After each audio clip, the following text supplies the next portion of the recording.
The purpose of this webinar series is we thought that we should actually bring it to closer to practice, what is actually in the outer realms of future frontiers in education, in healthcare and practice, which are likely to come into mainstream shortly. So we thought we would use this opportunity during COVID to do this. So we are in the series 3 of this particular initiative, and this is the 12th episode of the Future Frontier webinars. We initially started with exploring the new frontiers across different specialities. Then we moved on to focus area. The theme for our series 2 was to actually look at COVID and how it has impacted our lives. And series 3, we are looking at how we are trying to overcome just posed by COVID. So that is in short.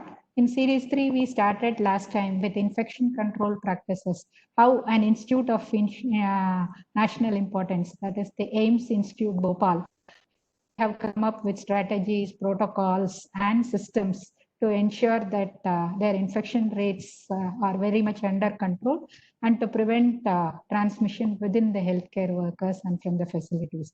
So that is the update on our Forefront of Future webinars series. And today we have another interesting talk. We are going to look at how COVID has impacted surgery. Especially, we are trying to impact it, read it from two aspects. We are trying to find out what surgeons feel about it and what anesthetists feel about this COVID pandemic affecting surgery. And we have two very interesting speakers. We have with us Dr. Bala Venkat. You could wave to the participants. He is from the academic director and chief consultant anesthesiologist from Ganga Hospitals, Coimbatore. And we have Dr. Balaji Ravila. He is the consultant laparoscopic surgeon from Noble Hospitals, Chennai. So this is the panel, and we are set to have an academic jugalbandi today. We will have a very harmonious, synchronous, contrary to popular belief, no, anesthetists and surgeons really do work hand in hand. That is what we do. So before we start the session, I would request our Dean, Dr. P.F. Kotur, to say a few words about this topic as well as about the speakers. Over to you, Dr. Kotur. Yeah, thank you, Professor Mahalakshmi.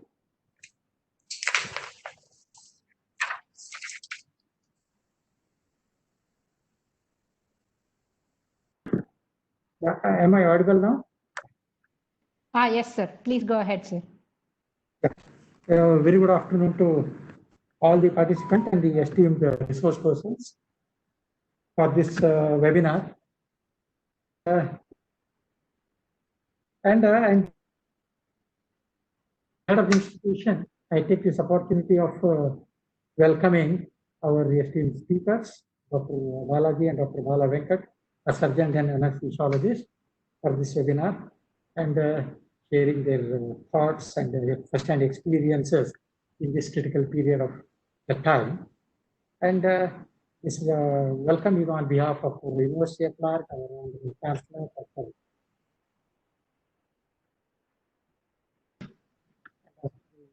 entire fraternity from our Reputed Medical College, which is a constituent unit of the Balaji Vidyapeeth. And I certainly, before I move the mic to the speakers, myself being an anesthesiologist, I must share a couple of thoughts. I will take much time, but certainly I know. I think I being in the fraternity of anesthesia for more than 4 decades, I must share some thoughts. And this, as on today, the COVID pandemic, the first experience of such a magnitude by the mankind, has almost, as per the today's WHO report, 1.8 million confirmed cases and 1.12 lakhs deaths. And in the last 24 hours, 76,000 deaths. You know, the WHO, you all know, giving the status report, and day to day, how many have undergone, how many have tested. And that our Indian would also give the Indian statistics. And now India is racing for the number position.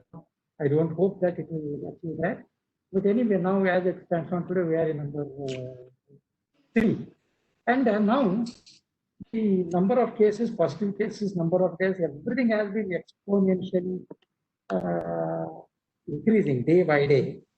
And now I just try to find out how many anesthetics probably we have conducted till now, ever since the pandemic was declared, or how many surgeries would have been done, either emergency or elective. That kind of a statistics I try to find out, for I honestly, I did not get that. Maybe our speakers, if they have anything to share in this regard, that will be a wonderful information for all of us. And now, one thing is certain, it's about 80,000, 76,500 deaths in the last 24 hours. And what I assume, being an anesthesiologist, CPR must have been done for all of these, though not for all, at least for some 50% of these patients. And all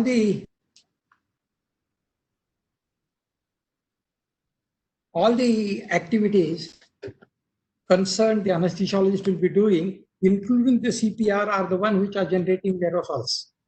You can imagine, So your intubation, extubation, even suctioning, and even all these activities, those are performed by the anesthesiologist. They generate aerosols, and which is to be discouraged. That is one. And ET, endotracheal intubation, must have been done for all these about 75,000, 80,000 patients which have died in 24 hours across the globe. It's really mind-boggling. And the pre-anesthetic checking or testing of the patients coming for either elective or emergency surgery has got its own limitations. You all know that the sensitivity of this test is to the extent of varying sensitivity from 60, 70% to 90, 95%. Even if we take 90% sensitivity, then with about 220 million tests being done till now, 2 lakhs patients would have been false negative. That means they would have been suffering from disease. That means we have 200,000 positive patients who were gone undetected by this so-called golden benchmark, the RT-PCR, are still across the row, and they certainly will be spreading. So now the issue is, these patients are presented to the surgeon, these patients are presented to the anesthesiologist. What should be our strategy? It is mind-boggling. And now even this RT-PCR, even if you do 2 consecutive tests also, the sensitivity is not going to be 100%. There will be still a person left. So such conditions, what has to be done? I already said, my favorite area, evidence-based. You have all kinds of evidence, no evidence to highest evidence to low quality evidence to intuition. All things are available at our disposal to decide individually what has to be done at that particular point of time.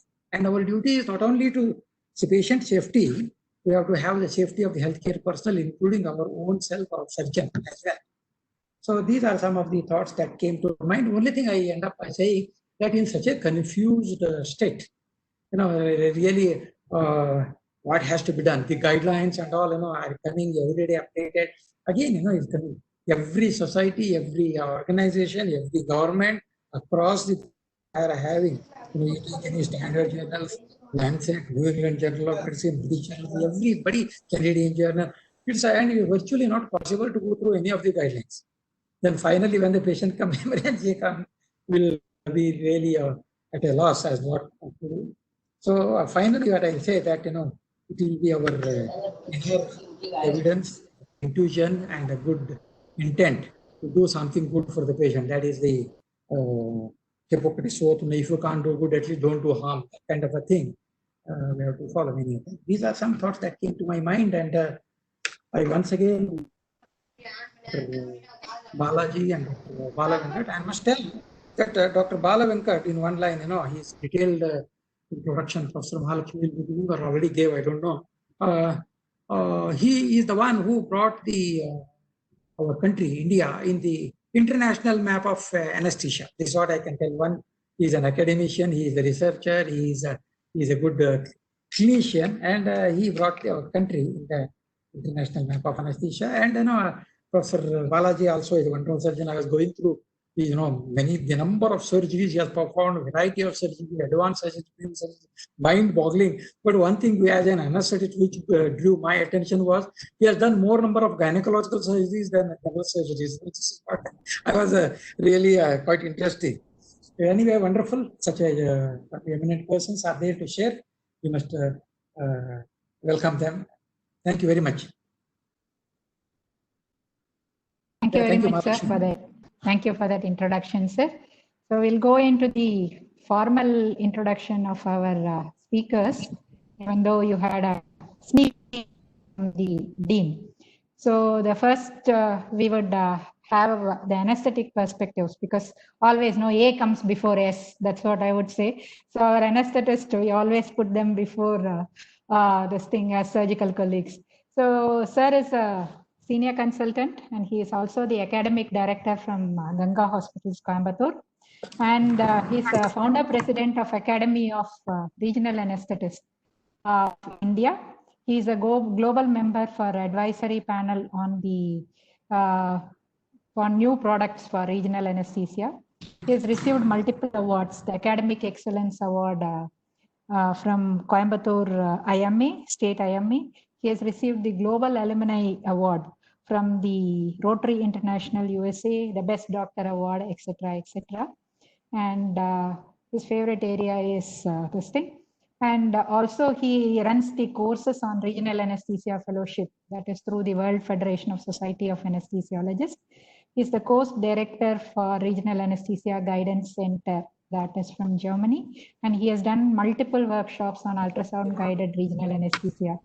Sir, you would maybe like interested to know that I think Dr. Shiva Shanmugam has joined today's session. So this is Dr. Bala Venkat for you. So he is going to talk about the anesthetic perspectives, especially in the perioperative period, on how COVID has impacted and its implications for surgery.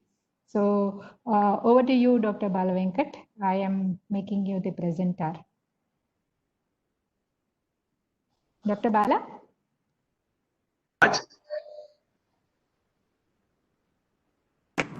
So you can start talking and you can present also. Yeah. You're on live. Yeah, respected Dean, Professor Couture, one of our senior anesthesiologists, and who have done extraordinarily well for the Indian Journal of Anesthesia as an editor. Madam Mahalakshmi, a doctor, who is coordinating the entire event, and the entire scientific the committee of AVMC. Thank you so much for the opportunity given today to share certain thoughts on the perioperative care of surgical patients coming for surgery in this pandemic. I would start with this quote. The COVID has given an extraordinary challenge to all of us, more so as doctors and more so as people who are involved in perioperative surgery in the pandemic, with high possibility of getting exposed to an infection. So if you introspect this extraordinary challenge posed by the coronavirus can be one, or we can be successful when this challenge is posed by doing ordinary things with extraordinary discipline. So this is one statement which I wanted everyone to introspect. The extraordinary challenge could be won by ordinary things done with extraordinary discipline. And during the course of my talk, I would navigate you through the things that we have done to make the institution go ahead with the surgical procedures. I bring to you greetings from Ganga Medical Center and Hospital, Coimbatore. It's a 450-bedded tertiary care referral center for trauma, orthopedic, major microvascular surgery. Hence, the number of surgeries that we needed to perform during this pandemic, I would like to confess to you that in the month of April, when there was a complete lockdown, we approximately did about 650 surgeries. And in the month of May, we have done about 1,500 surgeries, and in June, we have done 1,500 surgeries. We have started doing elective surgeries the past nearly 5 weeks, including joint replacement, spine surgery. So I would wanted to share with you what is that we did to make sure that the patient is safe and the healthcare worker is safe.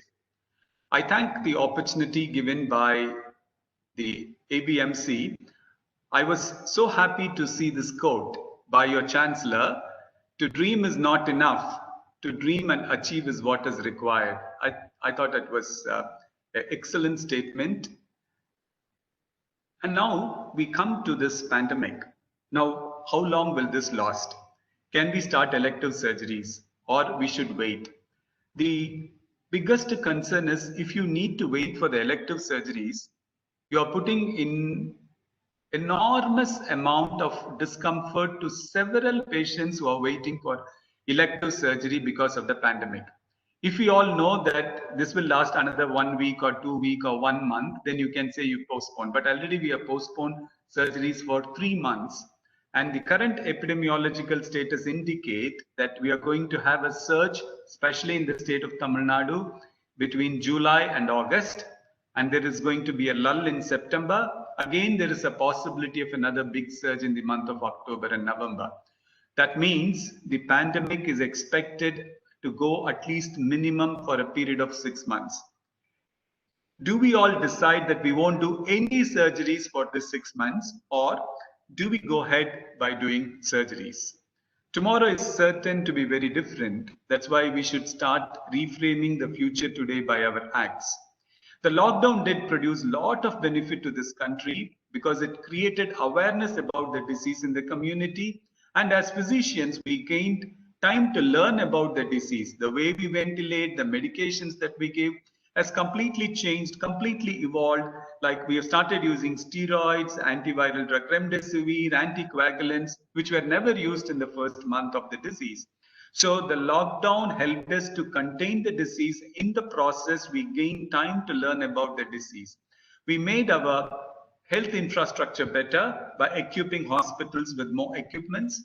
And also we started educating all our healthcare workers to deal with the pandemic. So I think the lockdown, according to me, was excellent for this country to get prepared to treat. Now the post-lockdown, the biggest concerns are the surge in cases, possible community spread, increased asymptomatic areas, and the biggest question as a healthcare worker, will I get infected? And will I risk my family if I get into elective surgeries or emergency surgeries? And what safety measures should I follow? As all of us know that the main spread, this is something very important. I think I would wanted to spend a second on this. We know it is through micro droplets. We know that it's through macro droplets. We also now know that the WHO is declaring it is airborne. But what is that we really want to emphasize is the fact that this virus is present in large numbers in the nasopharynx of the patient and nowhere else. And is there a big viremia? The answer is no. If you take a blood sample, it is less than 1% of the viral load that you see in the nasopharynx is there in the blood, and blood is not infective. So this is something which we need to really understand, that when we operate a patient, if there is a splash of blood from the patient to the surrounding or an environment or to the healthcare worker, does it infect? The answer is no, because the viral load is less than 1% and the capability of infecting is less. So this is not like HBsAg, HIV and HCV. Here it is more related to the upper airway. So the surgeons who are very probably need to get a great concern as those who operate in the upper airway, like dentist, facial-maxillary surgeon, upper airway surgeons. Now, I'm going to navigate you through how we started the elective surgeries and the anesthetic part. I'm going to give you a holistic whole story about what we did.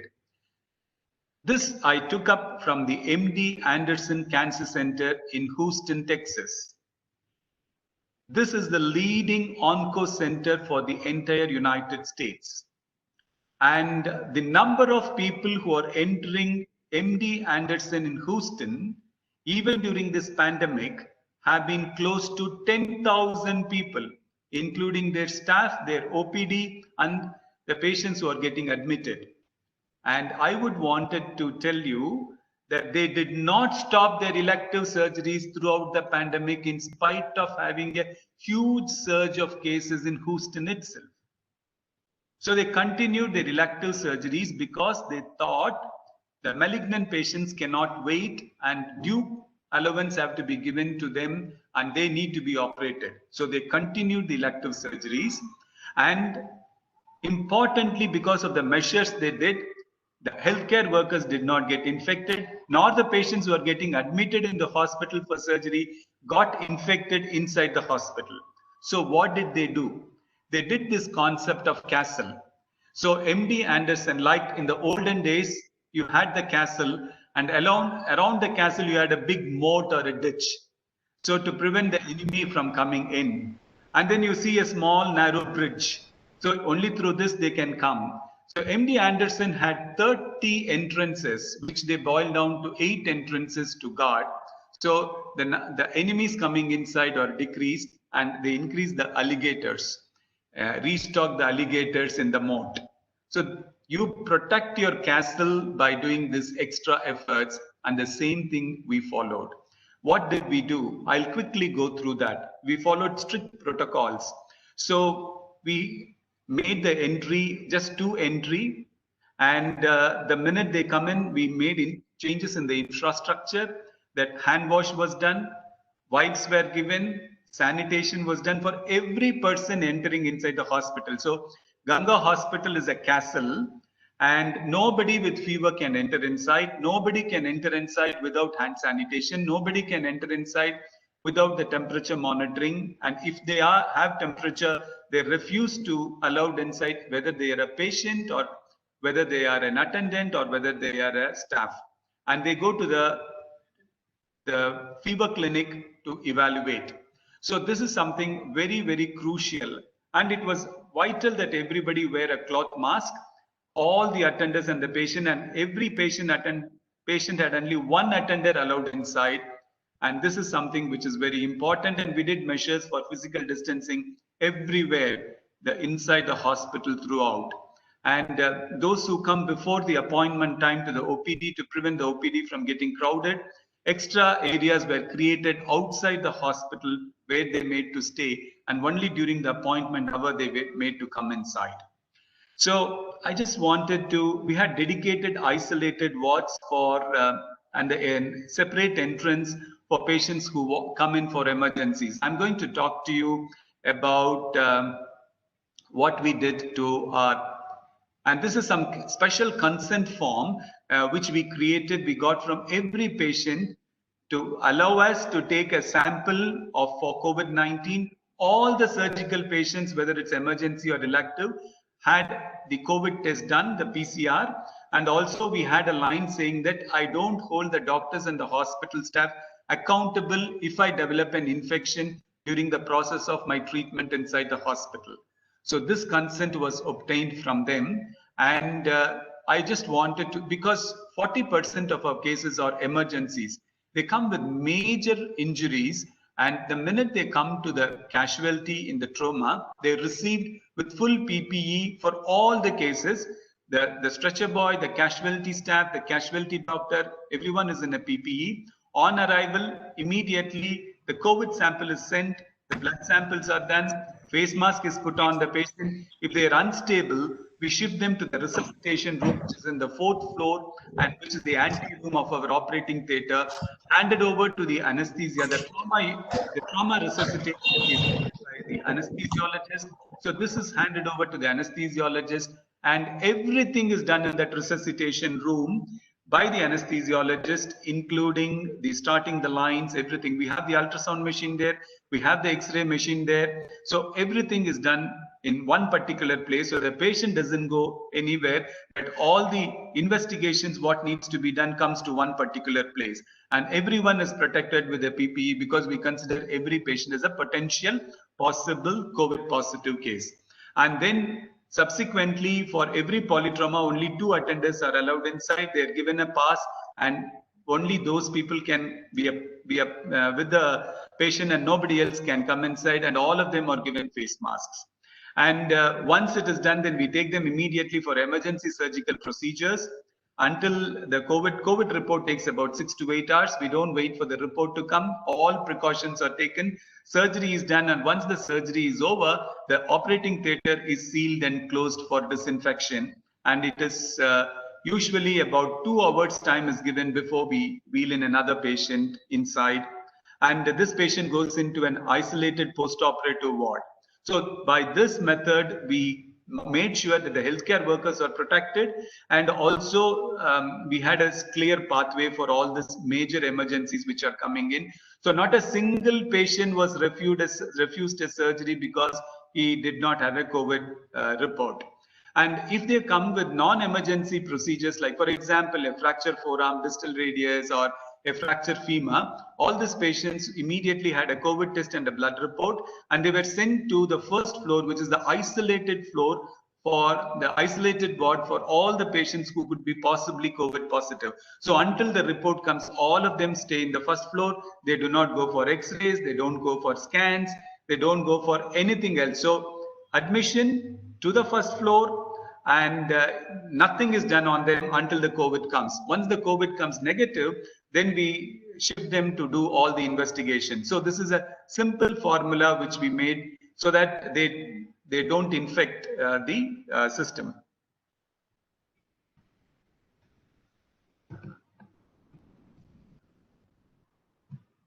Okay. As I said, I spoke about this, the resuscitation room, the ante-room of the operating theatre, and the surgery. It's all done in our 4th floor. We divided the 4th floor complexes into 2. We have 6 theatres in the elective side. We have 6 theatres in the emergency side. So we clearly demarcated between the 2, and there is no crossover. All this was designed now after this pandemic happened. So there is no mix-over of potential COVID with elective patients. And this was the strategy which I set for the non-emergency cases. Only after the COVID test comes, we send them for X-ray scan and then post them for a surgery. And all the OPD patients, we did the same protocol, temperature screening, hand hygiene, face mask. And the surgeons, majority of them get infected in the OPD and not during the operating theatre.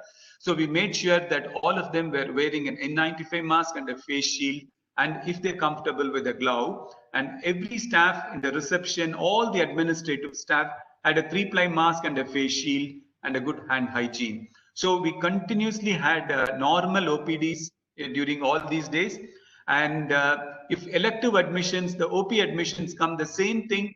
They are done a COVID test. For example, you have a patient who has come with a microdiscectomy, and immediately you take a swab, the blood test, go to the first floor, get admitted, nothing else is done. When the report comes, then the entire process of investigations and treatment starts. All the support departments like X-rays, blood bank, no medical representative. So we had protocol for every single department in the hospital, including physiotherapy. Just one point I would wanted to mention, being a trauma unit, one of the biggest concern was we needed to have a lot of blood donors. So now the question is, when they come on an emergency basis to donate blood, do we do a COVID test to them? The answer is no. Is that they can donate the blood? The answer is yes. Is that blood can be transfused to the patient? The answer is yes. Because we know that the blood does not have a viral load that can infect a patient. So this is something which I would wanted to convey to you, because that was a concern and we have come over the concern. And the pre-anesthetic evaluation, one of the important concerns for an anesthesiologist is airway assessment. So we made sure that we established protocols that when you wanted to do an airway evaluation, normally we call it as a Mallampati classification. We want to classify the airway based on Mallampati classification, where you need to ask the patient to open the mouth and then you will assess.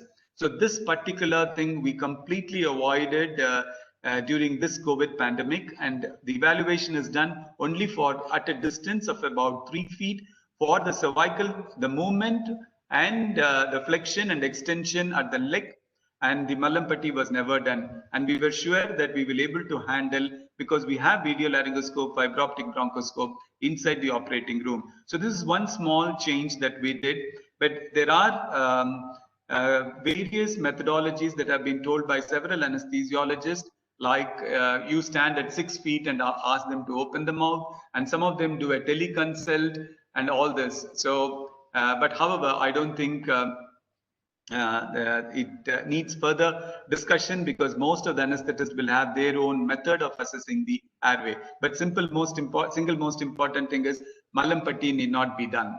And I just wanted to tell this coveralls, I'm not too sure whether all the surgeons have to wear, because of which I think Dr. Balaji will discuss, because the infectivity is very less. And when we wanted to give general anesthesia, I wanted to share with you something that we devised and designed, the intubating box. We worked on it for nearly 3 weeks and manufactured locally. The advantage of this box is it has got 4 hands to work inside. And this whole box is connected to the central suction to create a negative pressure inside. And this box is kept at the head end of the patient. And the sleeves which are here are disposable sleeves. After every anesthesia, the sleeves are disposed of. If you see, that is on the left side, you see the red ring. There it is the port for the central suction. And the central suction is connected. On the right side, you see. And all that is needed for intubation is kept inside this intubating bay before the head comes inside. And if you see, the mask, the face mask is attached with the HME-F. This is again I wanted to emphasize. There are 2 types. One is HME, the other is HME-F. The HME-F filters the virus also. So do not bother whether you have a scavenging system or not, negative pressure operating room or not. It's very nice to have this intubating bay. It's very nice to use your HME-F attached to your face mask. And the process of, I will in the end, if time permits, I will show a video of how we intubate this case. So primarily, this box is left for 15 minutes after the process of intubation is done with a central suction attached. This is a time that has been calculated to make sure all the droplets that have come inside are sucked out completely. And once this is done, then this intubating bay is removed. But suppose if the surgery is going to be done in supine position, this bay is left in situ throughout the procedure. By this way, we contain the aerosols and droplets from contaminating the atmosphere. And also, I wanted to tell that the same HME-F, we put one at the in the closed circuit system. You use one at the expiratory limb so that the anesthesia machine doesn't get contaminated by the droplets. So for every general anesthesia, we use 2 HME-F, one at the endotracheal tube end, like the machine end of the endotracheal tube, and the other one is in the expiratory limb of the closed circuit. And both these HME-F are discarded after the surgery is over. But there are also studies to show that the expiratory limb HME-F need not be discarded after every case. You can do it after 3 to 4 cases at the end of the day.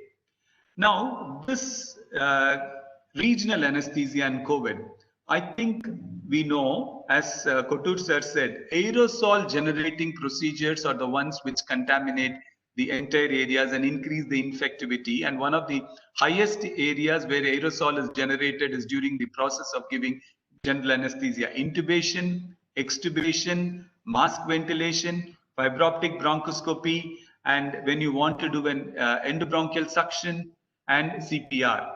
So if you can avoid general anesthesia and if you can go and administer regional anesthesia, is it better? The answer seems to be clearly yes, because there is no aerosol generation when you give regional anesthesia. So I would advocate that regional anesthesia seems to be superior to general anesthesia whenever possible because of lack of airway. Having said this, I wanted to tell you that when you use a regional anesthetic technique, it's best not to use conscious sedation, because the minute you give regional anesthesia and give conscious sedation, then many times patient goes into hypoxia because of the tongue fall and airway manipulation needs to be done. So as a blanket statement, now we have made it that all the patients under regional are kept awake throughout the procedure. And one of the challenges now is to give 100% successful regional anesthesia. And thanks to the advent of gadgets like ultrasound and peripheral nerve stimulators, where you can give perfect blocks to almost every possible surgical procedure, except for probably some major spine procedures. Otherwise, most of the cases we do it under regional anesthetic technique, just supplement oxygen for this patient. But in case if the RA fails, the best thing that we say is to go for a proper general anesthesia with the intubating bay and with the HME filters. And one of the things which I wanted the anesthesiologist to, those who are practicing, is to make sure that the probe that you use does not become a fomite of transmission. So the probe is properly prepared, and at the end of it, it's disinfected with Bacillol wipes. It's an alcohol wipes which we use. So the RA not only does prevent the aerosol generation, but also decreases the intraoperative blood loss, and especially in this scenario, more blood transfusion results in decreased in immunity of the patient. So even if the patient later becomes COVID positive, regional anesthesia seems to offer a benefit by decreasing the number of transfusion. By that means decreasing the immunity, and in the process decreasing the severity of the disease even if they contract a viral infection. And also regional anesthesia is a part of multimodal analgesia. We put perineural catheters more than before, or blocks as a part of every anesthetic procedure, so that the amount of sedatives that you need to give in the postoperative period is less. And again, the chances of losing the airway becomes less in the postoperative period. And because of adding RA as a part of multimodal, the possibility of early discharges happen. And this is also very important, that you don't want the patient to stay for a long time inside the hospital. So this regional techniques seem to be of great help. And as I said, we use a lot of the perineural catheters, and these are some of the gadgets that are used, like Neofuser. It's a continuous infusion. So when you use this elastomeric infusion pumps, you need not have the staff to go there to give the drugs intermittently. So the exposure of the healthcare workers also is prevented by using this continuous infusions, the elastomeric pumps. So I would stress that more anesthesiologists should use. When you use a combined spinal epidural, you can put an epidural infusion with this elastomeric infusion pump for good pain relief, so that the nurses or the doctors need not keep on going to administer drugs for their pain relief. And I would wanted to let you know that so far, in 3 months of our roughly about 4,000 surgeries that we have performed. So I would wanted to declare that until the last 1 week, we never had any issues with any healthcare worker. But only last week, we had an issue with 2 healthcare workers getting exposed, and to a patient who came with a massive facial-maxillary injury. But then the patient turned positive, and 2 healthcare workers turned positive. But I want to tell you the symptoms are very mild, and almost it is 8 days since they are being observed, and there has been no progression of their disease. In a nutshell, if appropriate measures are taken by an institution holistically, elective surgeries can start, emergency surgeries can continue. There need not be too much of fear in the mind of the doctors that they will contract the disease. So safe measures and moving forward and offering the best possible surgical result to your patient, either it's an emergency or elective, I think it's possible. And I'm open to questions at the end. And thank you very much for patiently listening to me. Dr. Vala, it was a wonderful session. Very nicely and succinctly summed up not only the anesthetic management of the patient, but also the perioperative care. And I really like the analogy of your castle, no? COVID castle you have built in Coimbatore. So you can call your hospital CCC. So that is the COVID castle of Coimbatore. right? Thank you, madam. I would request the audience. Yeah, I would request the audience to keep their questions ready. I have quite a few questions which have already come in. So please keep it ready. We would take all the questions in the end. And also, I was a little bit surprised, right? Dr. Kotoru is there and quite a few anesthetists are also there. At some point of time, if any PG had answered them, I will not do Mallampati classification. I will defer it. What would have happened in any of the exams some years back before COVID came? So that was another thought which was coming into my mind, right? This is so the new normal, jokes apart. madam. Yeah, that is what. Very nice, sir. Thank you. Now we'll move on to the other perspectives. We'll look at the coin from the other side.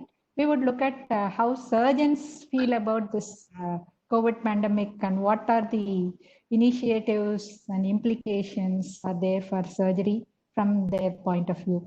So we have Dr. Balaji from Noble Hospitals who will be talking to us on that. And 1 minute to introduce Dr. Balaji. He is, yeah, right, yeah. So he is the laparoscopic surgeon and gastroenterology surgeon from Noble Hospitals, Chennai, right? He's got a very nice pedigree. I was going through his CV. He has trained with who is who of surgery. He has worked with Dr. Prem Kumar in Railway Hospital, Professor Ravi in SRMC, Dr. Palanivelu and Dr. Hafiz Rahman for laparoscopy, Dr. Rajaram for his MCH, for his surgical oncology training, etc.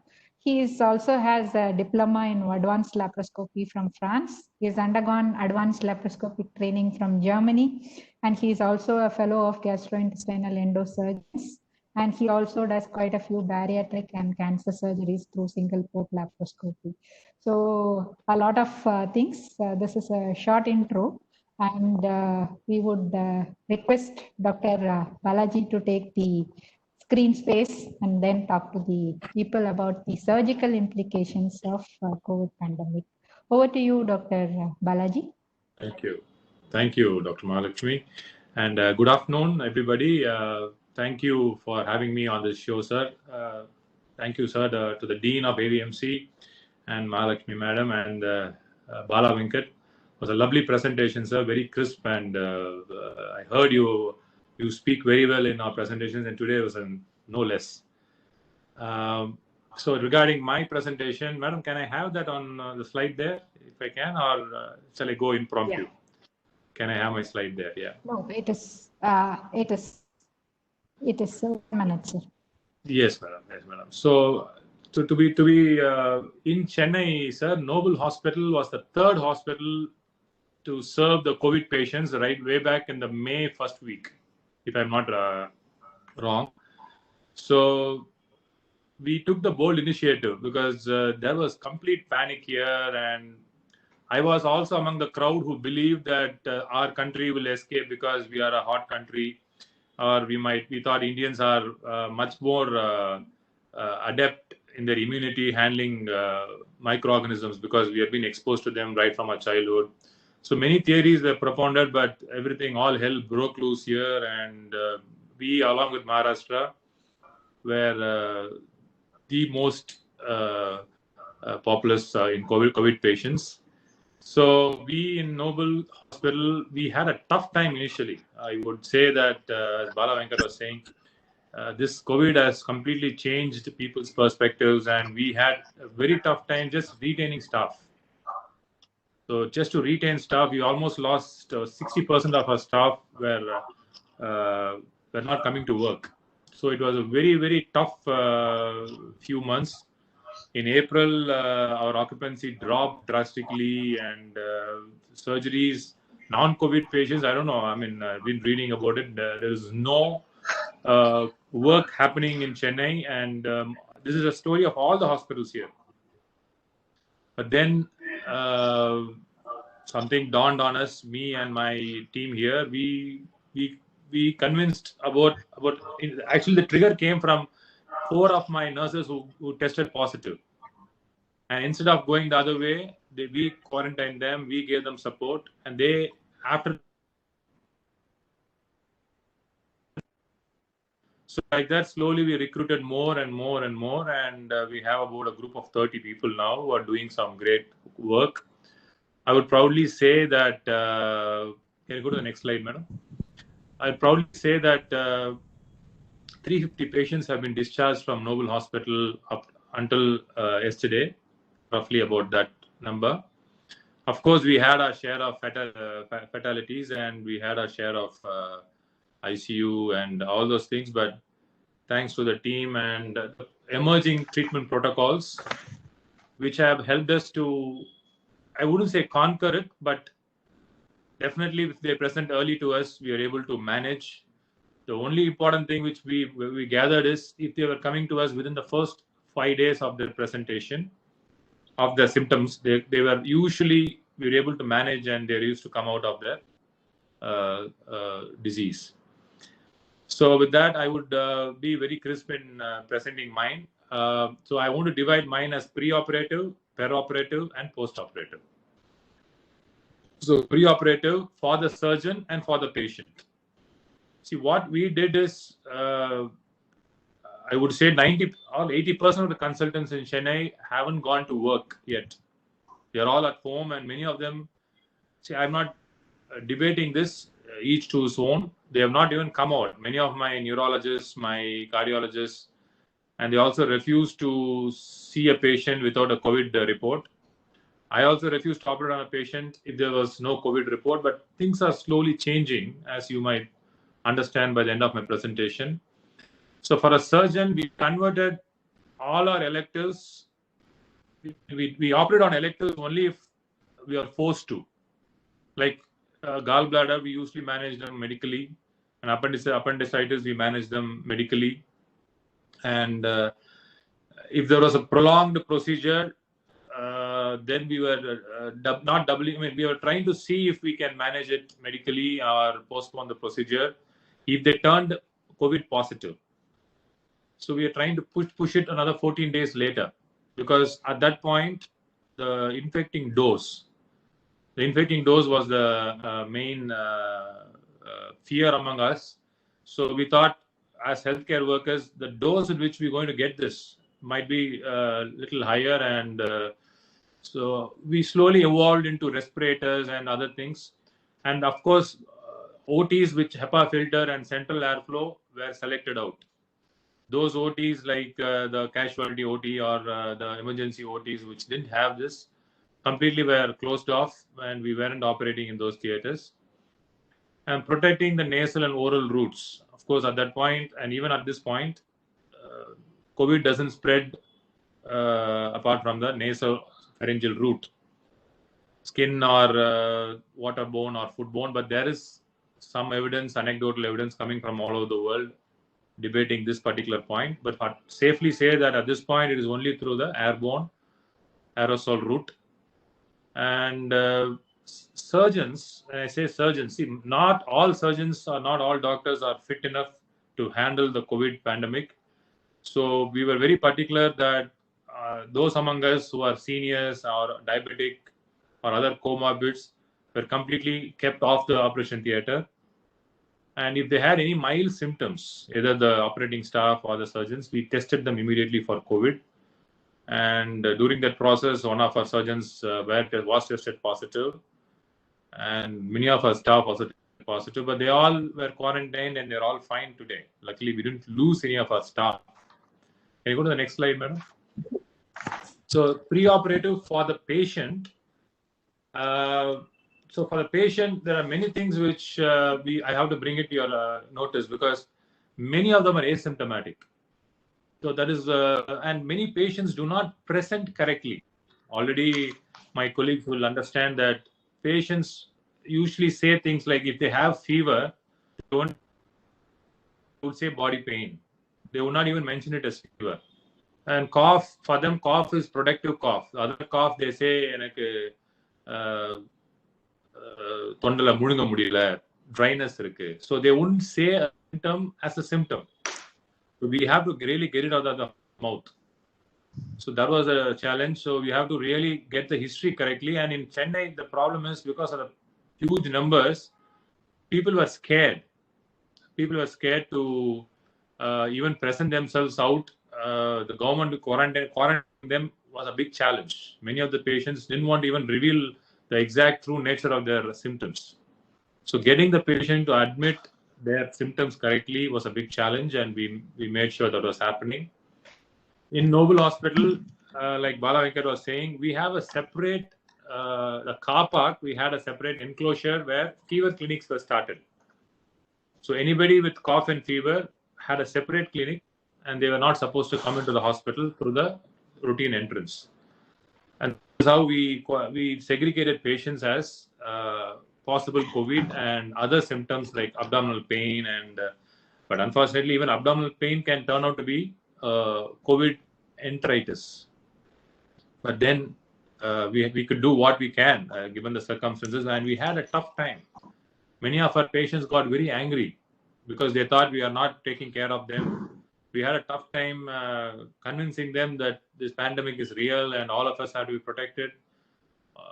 We had, and we apart from the OP fees, we used to charge them another 50 rupees to give them a mask and glove in hand, so they can come in with all that. Of course, temperature was tested and they were sanitized when they entered our premises. And preoperatively, comorbidities already very, very crucial for a smooth anesthesia and surgery and recovery after surgery. But at this point, COVID has brought that comorbidities into the limelight even more. And they had to have a perfect diabetic and hypertension. And if they are having other comorbidities like previous MI and stroke, we try to dissuade the patient from the surgery unless it was an obstructed hernia or a burst appendix or a cancer surgery. We were trying to postpone it until they were fit enough for the procedure. COVID swab was for all patients coming in for surgery. That was a very tough area. I'm sure Chennai is the first, and Coimbatore and every area is going to face this challenge. Many of them wouldn't take the COVID swab if they didn't have symptoms and they're coming for a elective surgery. Or those, and many of them, surprisingly, we did a COVID swab, turned out to be positive, and we canceled the case or give them medical management. So that was the experience. That was when we all found out that we have plenty of asymptomatics among us, and that is why I think testing is a very important thing in our country, and that is why we are spreading it like wildfire. Oxygen saturation was the most crucial among the vitals. So if it is anything less than 95%, even COVID is negative, is my understanding of the pandemic. Even if the COVID is negative, if the oxygen saturation is anywhere less than 95%, for a person we don't expect to be that way, not the COPDs, not the chronic smokers. So consider CT chest very early, because even an X-ray is sometimes representative, but a CT chest today with their scoring ability and early warning ability and the possibility of a false negative not being there. So that has to be considered in all preoperative patients. And madam, the slides are changing. Can I get the slide back? Yeah. So, and of course, in a place like Chennai, the contact history and people traveling from red zones. Even in Chennai, there are certain zones like Kodambakkam or the northern part of Chennai where the number of people are so high infected. So that is taken from the patients, and if there is high degree of suspicion, a CT chest is done prior to the surgery. The risks of the window period and the stormy post-op period are all counseled, and the informed consent is taken. Even yesterday, I had a case study from Delhi court that surgeons should, or the anesthetist should write down every consent form. Cannot be more true during this pandemic, because it's better that we write it down in a piece of paper about the risks entailed both during the intraoperative and the postoperative period, and especially in the postoperative period, a person can deteriorate for reasons beyond anesthetist and surgeon's control. Because we have seen on an average the COVID, even though a person is asymptomatic, or some people are mildly symptomatic of fever and cough, on the 7th or 8th or 9th or 10th day, in those days, we find a person suddenly deoxygenating and going in for respiratory distress. And we also were speaking about this happy hypoxia. I have not seen patients who had a 90, 89% continuously going on, and they are happily speaking to us and denying what is going on. That we are seeing in this COVID pandemic. So this idea of happy hypoxia, so a lot of denial is going on unless we have specifically pointed out their oxygen saturation, or we have a CT chest report showing us why we are going to be concerned about your next few days. Next slide, madam. So from the pre-operative, we go to the perioperative. Of course, the inflammatory markers during the pre-operative period. The ESR and CRP are routine. LDH can be done. But the most important find of this pandemic is ferritin. So surprisingly, I was always imagining ferritin was done for iron deficiency anemia, but I took some time to realize that in Chennai, all the people who have handled thousands of patients, like the General Hospital here, the Rajiv Gandhi General Hospital, from those doctors, we have gathered that anything up to 100, up to 400 is normal, and they are mild category, less than 1,000, and anybody above 2,000 have a very, very bad prognosis, and they might look up better the first few days of our treatment, but they invariably deteriorate to requiring ventilatory or a high oxygen flow support. And the neutrophil lymphocyte ratio, which is actually initial part of any infection, the neutrophils are supposed to raise, and later the lymphocytes come up in such a way that the ratio becomes lower. But here we find that the ratio increasing. So the neutrophil lymphocyte ratio above 3 is a sign of a mild expectation of a mild COVID admission, or above 5 is an expectation of a little stormy or a moderate. Above 8, we found that it's going to be a very, very bad prognosis, and the person will have need of a lot of support from us, and in spite of it, they might not make it.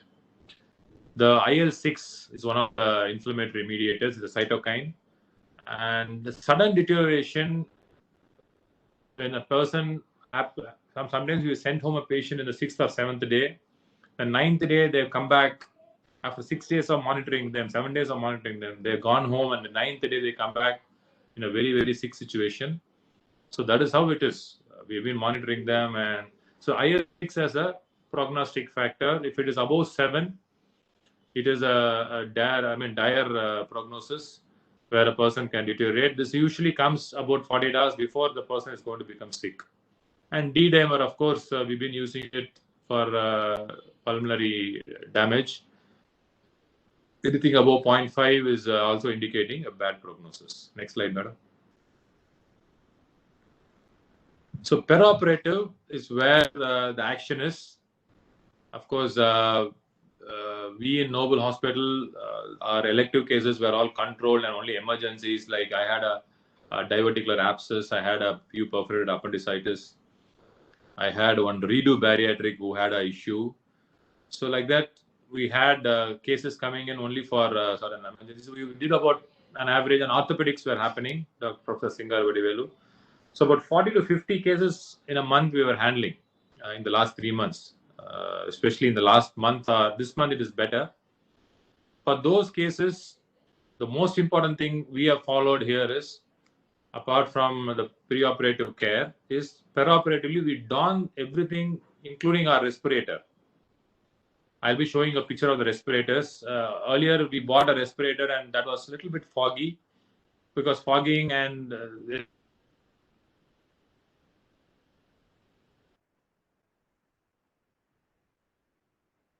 attention was almost in giddiness to us. So then we came up to a different solution. Definitely the central airflow should be started about 30 minutes before the procedure to clean the atmosphere there. And the number of air changes should be higher so that we get more purified. We preferred regional anesthesia rather than general anesthesia, of course, for obvious reasons, for aerosols. ensure there is no gas leak in laparoscopy, because I am a laparoscopic surgeon and the air in the peritoneum might be highly contaminated if the patient was in the window period. Because this window period is a major problem. If they are in the window period, they can throw us a large amount of aerosols if port leaks and a lot of this carbon dioxide inside and comes out. So we keep it, we use our best ports and we should not allow the leak, especially during removal of a specimen. There will be a lot of leak happening. We suggest that we completely empty the abdomen before safely into another space, and then we remove the specimen in the laparoscopy procedures. And also, while doffing, that is when you're removing it, we again go out of the OT, go into this doffing room, remove all our other gowns and everything, and finally remove the respirator, and then remove the gloves. So like that, we are trying to keep ourselves much lesser exposed, and it's proven in the last 2 months, none of us, God bless, so far have been showing any symptoms yet, except one of our surgeons. But he was also working in the government side. He was exposed, unfortunately, he was an onco surgeon. He was exposed to in multiple ways to COVID wards, and he's presently going through a COVID positive fever status. But luckily, he's doing well. He's been the 3rd, 4th day now. And switch off the AC also a little later, because we need to get that air completely out of that OT. So immediately we don't switch it off, the central ACs. Let them run for another half an hour after the procedure is over. Next slide, madam. So from perioperative, this is the earlier respirator, which was few of them we bought. This costed about 10,000 plus filters. We bought 4 of them, so about 12,000. And for this, we have to change our filters probably once in 9 days. And we can use them at least about 4 or 5 hours per day if we want, if at all we have the cases for that amount of time. But then we had gone into the next one. Madam, the next one, next slide, please. Yeah. Now this is another one which I had a video. Can I show the video to them, madam? The next slide. If it is playing, I think it'll be better. If you can just click on that.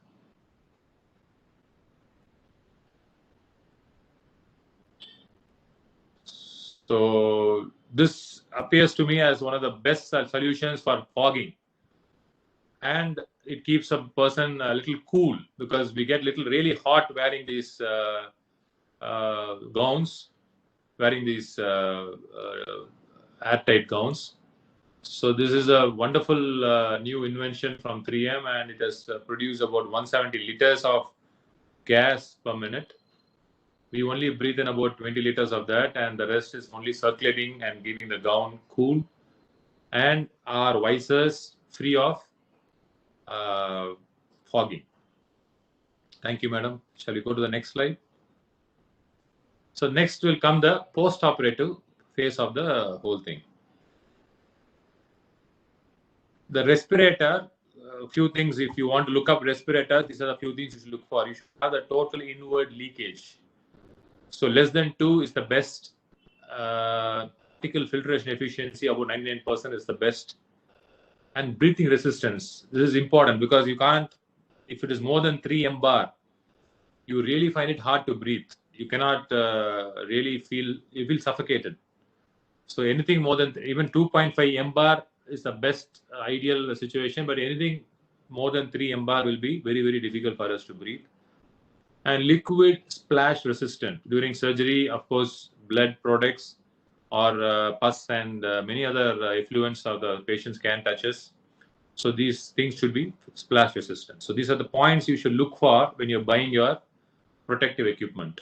Next.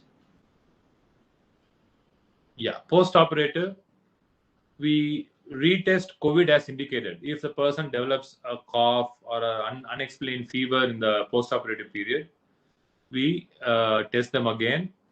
And the average time in Chennai today is about 24 hours to get a COVID test. because of the demand so far, but it's slowly coming down. In important patients, we can get it within about 9 hours, 12 hours also. The oxygen saturation and the respiratory rate are the most important markers for a future, which we monitor for prognosticating the future. A CT chest should be alerted to the possibility of CT chest because a lot of us who don't have CT chest inside the hospital, we have our centers in our cities, people are refusing to do CT chest for a COVID positive patient. Actually, CT chest is very, very indicated in Noble. It has been the most useful gadget for fighting COVID. So try to use antibiotics like azithromycin and doxycycline, which all over the world people have been using. And though results are yet to be, good randomized controlled trials are yet to come, but they seem to be working in anecdotal way or in my own experience in treating these CFD patients. Definitely, they have some antiviral effects. And ceftriaxone is the antibiotic we go to when we are using for our post-operative patients. And keep stock of these new drugs, favipiravir, remdesivir, and tocilizumab. Because when you are getting into what Chennai has got into, these things, the tablet form of favipiravir has really helped us in people who have gone the other way. And remdesivir and tocilizumab are the last go-to drugs when a person is really, we have run out of all ammunition. Definitely remdesivir has helped us. It is an antiviral, and tocilizumab is an inflammatory modulator used in rheumatoid arthritis.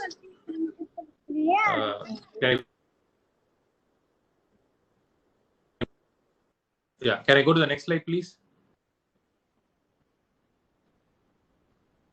So that brings me to the end of the presentation.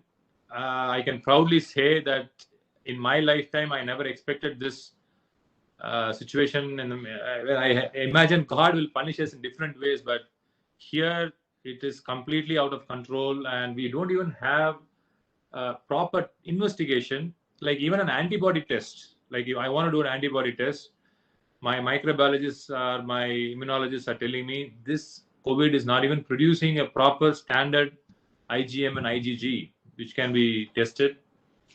So we live in very, very different times today, and it's completely changed our perspective. But then we lived, we survived, and we helped. That is very important. I'm sure Chennai can be a great study in progress, and we are glad to help other cities which are slowly now picking up numbers here. So we want to share our experiences because there is a lot of fear among our staff. There's a lot of fear among, few of them become positive, the rest of them are very, very scared, and they even abscond. So I'm not blaming them also, but then early detection and starting them on an early azithro or doxy, giving them a multivitamin or a vitamin C, even giving them a low dose steroid if it's not contraindicated, has given a lot of relief. It is proven. I used to be very much against steroids given for a fever, but now COVID has changed my perspective completely. Definitely low dose steroids, both dexamethasone and methylprednisolone, have changed the course of the COVID in patients, many patients. Of course, we're waiting for the control studies to come in and substantiate that belief or the evidence. So thank you so much for listening in patiently, and I'm glad to take any questions now. Thank you, sir. Actually, listening to the two presentations, that was a very nice presentation. Like you have not only lived through and operated through COVID, you had actually shared that with us, and hopefully we will conquer this disease in the time to come. Yeah. Yes. So that was a very nice way, and you also spoke about practical difficulties like wearing so many protective suits one after the other, and the respirator and operating. The people who have a tendency to faint if the AC doesn't work, then there is an issue with all these things. So this was very nice. And I think that we'll now move on to the question answer session. And this particular topic has generated a lot of questions pre-operatively itself. So we have actually received quite a few questions from the audience beforehand itself, and now during the chat window also. So the first and foremost thing is I think the controversy, or which is the gray area which all surgeons have in their mind, is mandatory COVID testing. So Dr. Deepa, who is an obstetrician and DMS in our hospital, she has sent a question. Is it mandatory to do COVID testing pre-op in all patients for emergency procedure like electives or for emergency cesarean or things like that? So I think the question can be taken by both speakers. Bala, go ahead.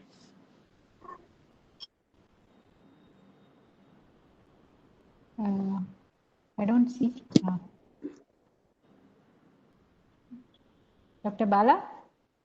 Bala, I'm right here. Yeah, I have unmuted you, sir. Yeah, okay. Please go ahead, sir.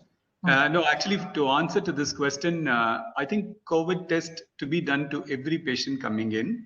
If an emergency case comes in also, you send a COVID test, but go ahead, don't wait for the report to come. Go ahead and do the cesarean section if it's mandatory, but take all adequate precautions and create a clear pathway that nobody gets infected. Consider them as a potential COVID patients. And later, once the result comes and they're negative, it becomes easy to look after the post-operative ward, and same level of PPE need not be used by all the staff. That's the simple reason why we need to do it. But most importantly, emergencies should happen without waiting for the COVID report to come. Dr. Bala, can I make one comment?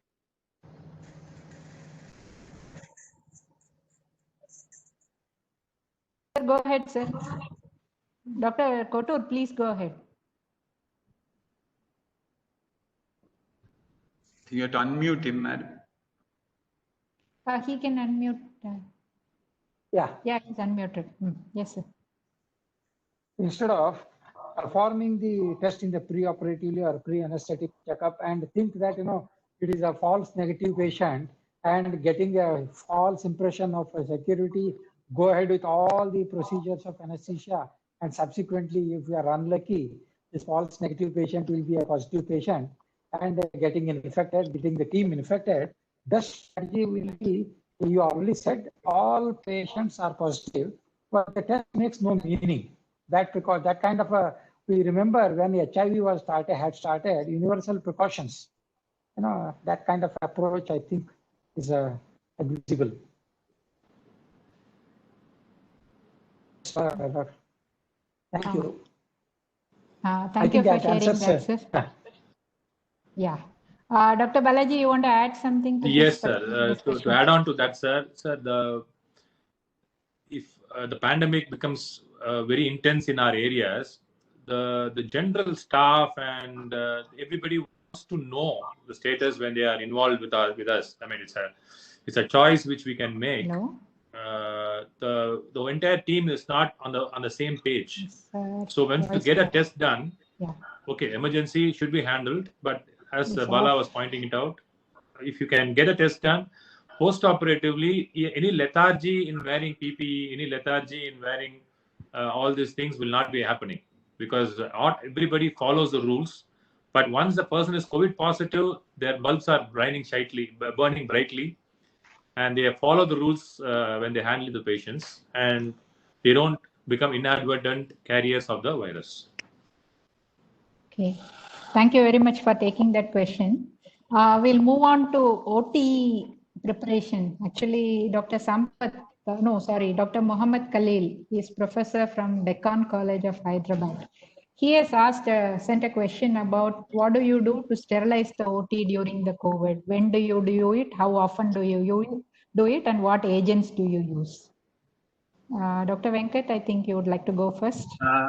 Sir, the general way you prepare the operating room, as I said, in an emergency, you consider every case potential COVID. until the report comes.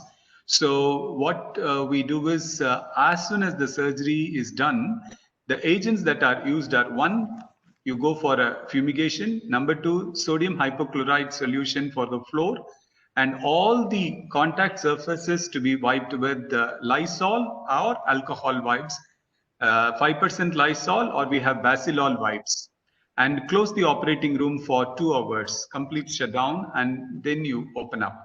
And one of the things we need to know is the virus is a weak virus. Even soap water can kill the virus. So I think the disinfection needs to be done like a terminal cleaning, but it's not a virus which is very virulent once it's outside the body. It gets killed very fast. And as we all know that sodium hypochlorite and alcohol-based solutions are extremely good to kill the virus. Okay. Almost the Dr. same. Balaji, Madam. would you like to add?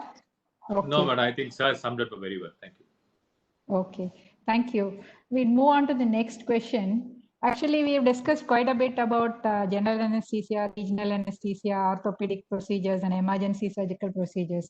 Dr. Deepa Nagaraj, who is the quality control officer from Kuppam Medical College, she has got a question. What do we do with minor surgical procedures or OPD procedures such as dental procedures or biopsies and stuff like that?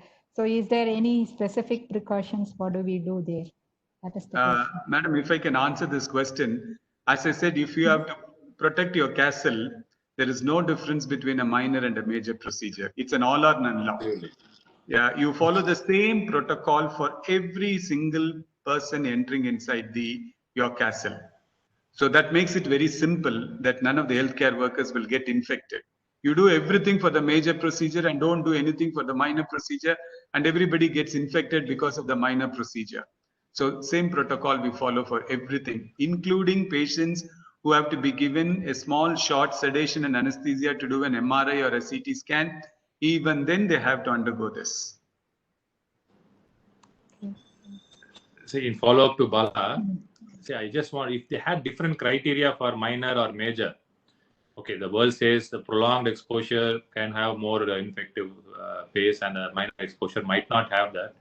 But you have to remember, if healthcare workers get infected, your whole program, your whole support system is broken. Then you cannot move forward. Your long-term associates. See, here in Chennai Vijaya Hospital, such a major hospital, 160 people tested positive over a period of 1 week. And the hospital, for the first time, a big hospital like Vijaya was shut down for almost 5 days. So these kind of things are happening in a neighborhood hospital. 90 nurses turned positive and they couldn't run the show any further. So we have to be very, very mindful of this. Like when you form a rule, please look at the evidence coming from other cities and other hospitals that our support system will break down. We doctors can keep talking about heroism, but our support staff with their meager ways and their parents. So it's going to be a very tough call. And so we should at least look as if we are taken every precaution to safeguard as much as possible our colleagues and our teammates.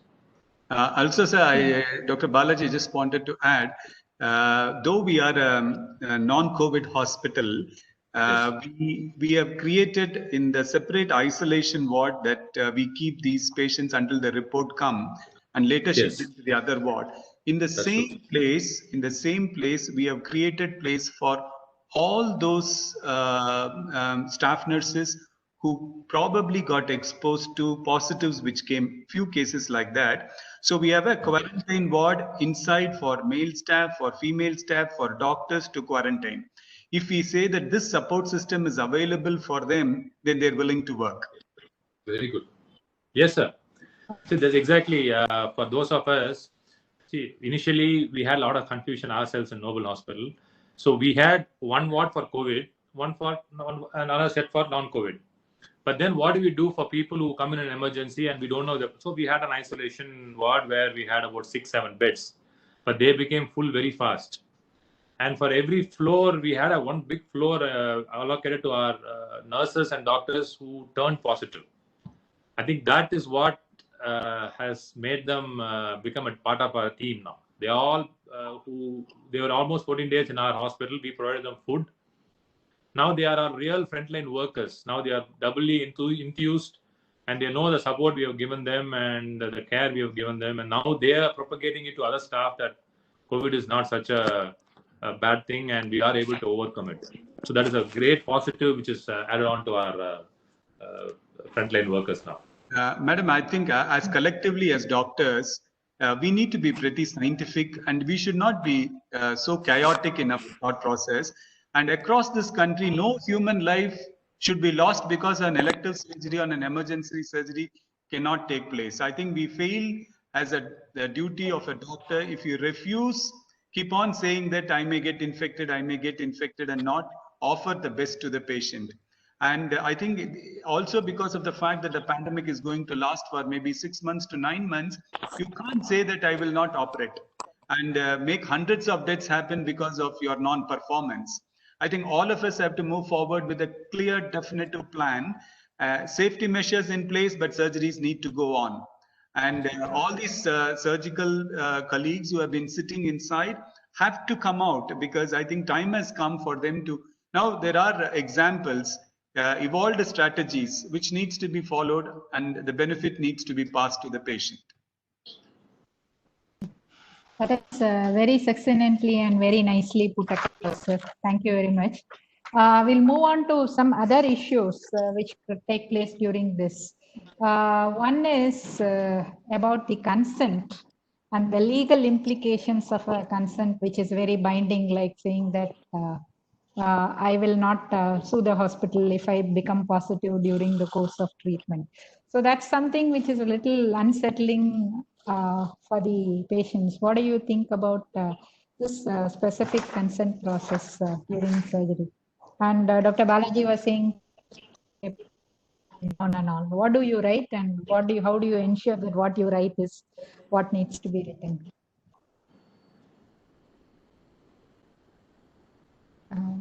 You're asking me? Okay.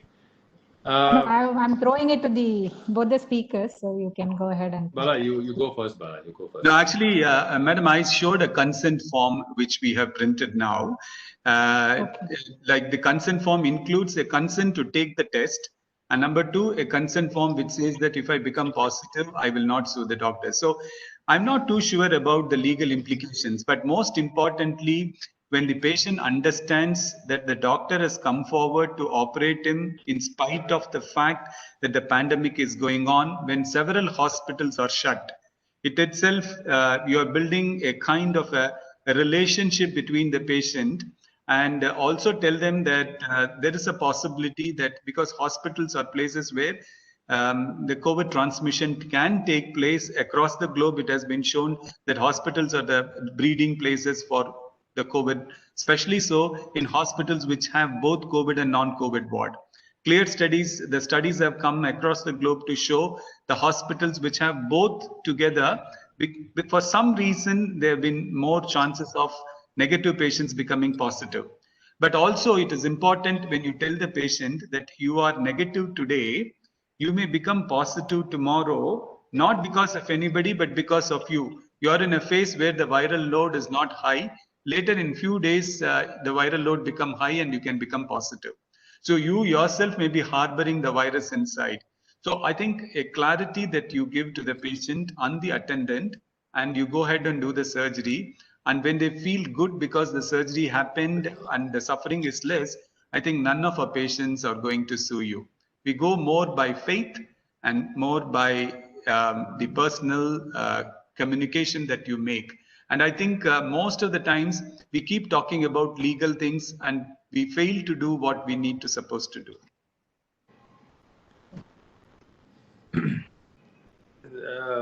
In Chennai, madam, this problem will not arise at this point because it is touched every street, every house, every family has somebody known to them become positive. And many of them will vouch that in the last 3 months, they never stepped out of their house. But still they became positive. They have no clue what happened to them. So now that question that they come into the hospital and therefore they got infected will not arise at least to the Chennaites because they now fully realize and this experience will be shared to other cities and other countries and other states also.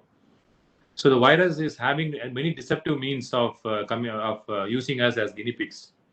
I don't think we still have understood exactly how it spreads from a person to person. We still have a long way to go in understanding how it happens. Of course, aerosols are true, but how about people who just not even come out of their houses? And how about me, who has been among the COVID patients for the last 2.5 months and not shown a symptom at all? So we need to have clear, at least some connections here, and we need to understand why some people are not showing symptoms, why some people are just, not even coming in touch with the outside world and still turning positive at a certain point and developing fever and everything. So I think the people are getting aware, and I don't think the consent should be an issue. Okay, thank you. And there's one question which has come from Dr. Philip from MGMCRI, and a follow-up question from one another person. How many positive cases have been operated? COVID positive patients have been operated. Do we have any experience to share, whether it is elective or emergency? And what is about the incidence? Is there an increased incidence of inflammatory storm in the post-operative period, cardiac complications in the post-operative period? So these are some of the questions which I've asked about the course of patients who turn out to be positive and who got operated. Dr. Balaji, you want to take it or?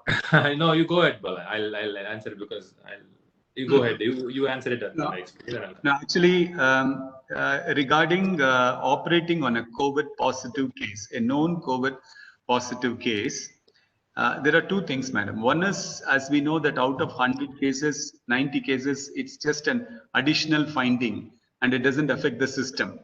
It is actually endemic to the nasopharynx and has not gone. And these patients do pretty well. But where it has creeped into the lung, it is going to be a problem if you touch this case and operate on him, because the outcomes have been found to be bad because of the progress of the disease in a post-surgical patient. So I think that is one thing to be kept in mind. But general scientific evidence indicates the chances of morbidity and mortality is high when you operate on a patient who is COVID positive.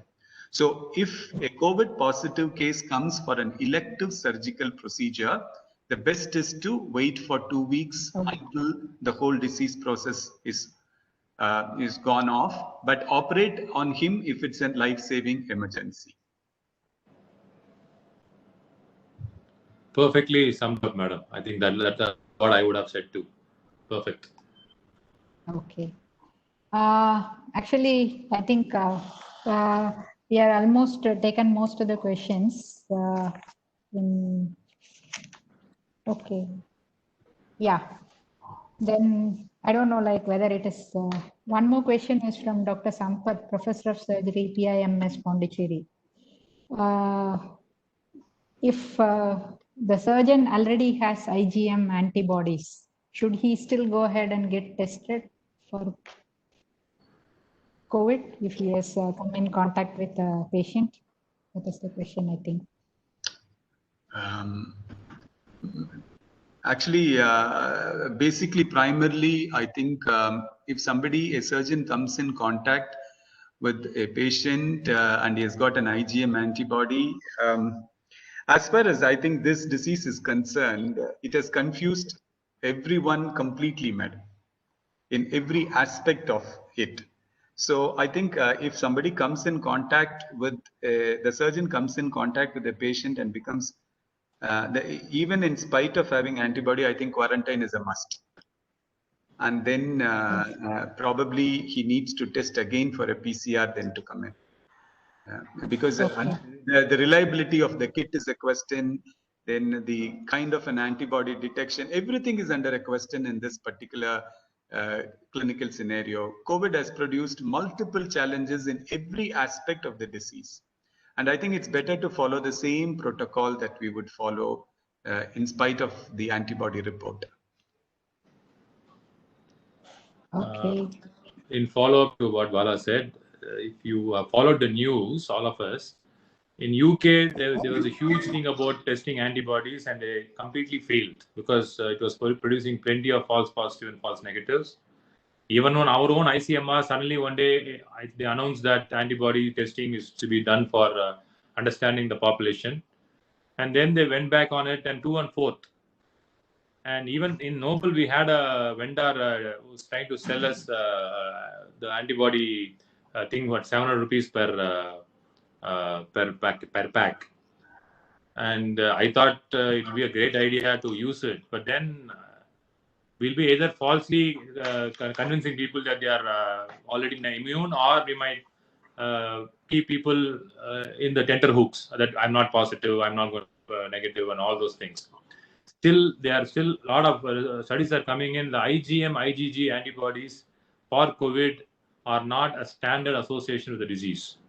They still come to terms with when these antibodies are rising up, and some say within 3 weeks the antibodies are falling back again. Is what some are saying at the latest. So they are not getting prolonged, which is usually the case for other viruses. So until more clarity comes into these things, we should not be testing for antibodies and using that as a prognosticator. Okay. I think we have taken most of the questions, sir, what has come. And there are still some more questions which are there in the chat, which I would send it across to you. So if we were to summarize this session, I think I really liked the way in which the session went and how we looked at things like it is total wabi-sabi. That's what we say. We need to look for perfections in the midst of imperfections. And how do we achieve that? What we need to do? We need to put in a systems approach. It's not, you need to build your castle and strengthen your alligators, right? And you need to reduce the number of exits and entry points into the castles. That is very important. The systems approach to doing things, planning, organizing, and putting it in place. And whatever we need to do, I think it needs to be evidence-based, not based on what is generally like what we feel like. That's the second message I think that we got from this. And it is also like we need to understand that we are going to live with, and we need to return to normalcy as early as possible. And I think Dr. Bala's clarion call that surgeons please come out and then start operating, and think that this is something which we are going to live with is something which is apt for the time, and we need to take that message across, and then we need to do this. And that gives us motivation to all the hospitals and the medical colleges, that we need to plan our strategies for coming back to normalcy and then restarting things, not as a kind of things we will do to ensure that we will get the numbers, but also to ensure that we live upon to our promise in the Hippocratic Oath that we will always do better for our patients. So I think that was what was the message which was there from this particular thing. Yes, sir. Yeah. I must tell both Dr. Balaji and Dr. Balavenkat, we had last week one webinar from a faculty member from AIIMS Bhopal. Okay, AIIMS Bhopal had a unique distinction of not having any of their healthcare workers getting affected. Okay, and he narrated his first-hand experience of some 45, 50 simple things which he implemented in the big hospital. And Mahalakshmi has that PowerPoint. He's my good friend also. Maybe I will share them with points with you. Certainly, I'm sure those simple measures will help or to fortify your castle which you have built furthermore secure. This is what I can tell you. Mahalakshmi, can share those points, 55 points, very small things like, it was really amazing. Okay. Sure, sir. I'll definitely do. Thank you very much, sir, for that kind reminder. And I would really like to thank both the speakers, Dr. Balavenkat and Dr. Balaji, for the wonderful presentation. Actually, they put up with all my nagging them, right? I actually sent messages. I called them together for a conference call, made sure that they talked to each other, and we tried all these things. Despite all these things, they put up with us. And I think the session speaks for itself. This is how systems are put in place. All that you did, that's why today it was a smooth go. I think the same thing we need to do in practice to make sure the surgeries happen. That's true, sir. Yeah. Just to Mahalakshmi for the efforts, wonderful efforts she has put in. Checklist is what makes us go, sir, both in the OT as well as outside life. So that is what it is. And I have some announcements. I thank you both for the wonderful session on behalf of AVMC, Scientific Society, as well as VMRF. And Dr. Balaji, special greetings and thank you from Dr. Ganeshan, our Chancellor. He said that he would wonderful. at least watch the recording of this particular session. Then the other thing which I want to tell the participants is that this session has been recorded. It was actually live telecast in YouTube also. We will share the recordings with all the participants, and they can actually view the recording in their own time and make their inferences. That is one. You will get a link today at the end of this program. That is after 6 o'clock, we'll trigger a link. So that link will tell you how to download your e-certificates. Please use the ID which you used for logging into Cisco to download the certificates. You register for the program with one Cisco through another one, there will be confusions with regard to downloading the certificate. Please use the email ID which you used for logging into the system. That is the second announcement. And that brings us to the end of today's session. And next week, we will have another interesting session that is at Friday, 3 o'clock on 17th of this month. We have a wonderful session on how COVID is related to climate change, and how these two things are related, and what we can do at macro level planning to address both the issues. And the speaker is Dr. Aparna Lal. Aparna Lal is a senior lecturer and a clinical epidemiologist who works with the University of Canberra, Australia. So she will be talking to us about how COVID change and COVID and climate change are related, and how these two can be controlled by macro level planning at government. So I'm looking forward to that talk, and I hope that you would also join us and enjoy what this academic sessions are producing. Thank you very much for your wonderful attention, time, and efforts. And this is Dr. Mahalakshmi, Dean, Health Professions Education from AVMC, signing off on behalf of Scientific Forum of AVMC. Thank you, friends. We'll see you again next week with another interesting lecture. Bye-bye. Bye, madam. Thank you.